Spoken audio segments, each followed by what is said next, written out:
This is Verified, a show that debunks fake news from across Africa and beyond. My name is Linda Ngari. On today's little lesson on terms and trends in the world of fake news, there's the phrase inauthentic coordinated behavior.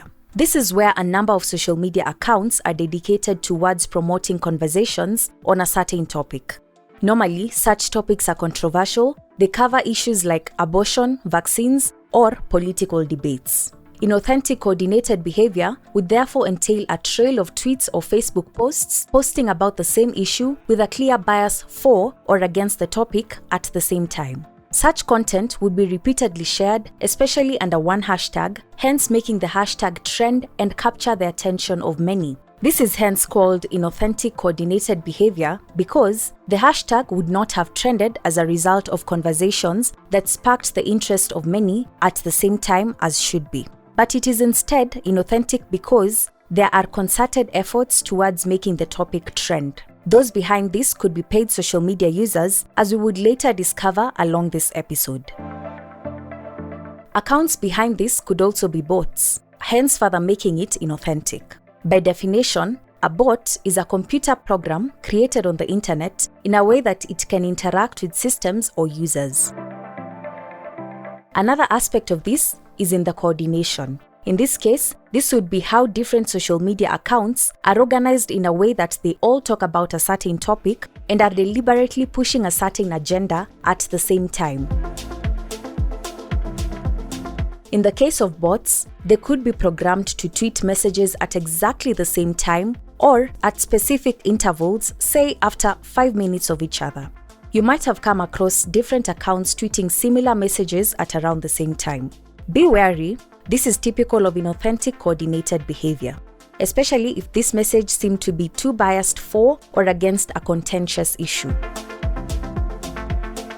For example, an exposé by the Mozilla Foundation revealed a network of Twitter accounts that manipulated Twitter conversations to spread misinformation about surrogacy and other reproductive issues. This report found that the misinformation campaign was by a Spanish organization that presents itself as a community of active citizens working together to defend anti-choice movements. The Spanish organization employed about 15 Kenyans with multiple pseudonyms and alternative identities online to promote its campaign through hashtags. In many cases, these tweets shared false information on reproductive health and bills in what appears to be an attempt to mislead the public. One, for instance, labeled the reproductive health bill an abortion bill.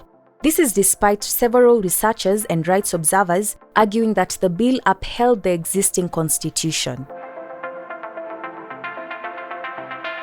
Inauthentic coordinated behavior can especially be used to polarize the electorate during an election season like one that Kenya is currently in.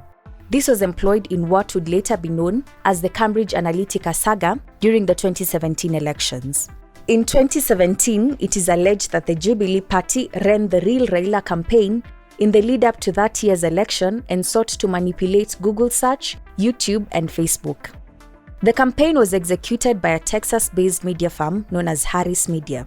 The same firm was also used by former US President Donald Trump in the 2016 presidential election, as well as several other far-right European parties employing the same social media manipulation tactics. Through several dark videos and websites, Harris Media attempted to paint Raila Odinga as the monster who would destroy Kenya if he became president. Many of those videos received millions of views on YouTube and Facebook because the platforms were found to have been paid to distribute them. Some of that content is still online to this day. This goes to show that fake news can actually have a negative impact on democracy. You can access detailed versions of the fact checks mentioned in this episode on our website, pigafirimbi.africauncensored.online. Until next time, I have been your host, Linda Ngari.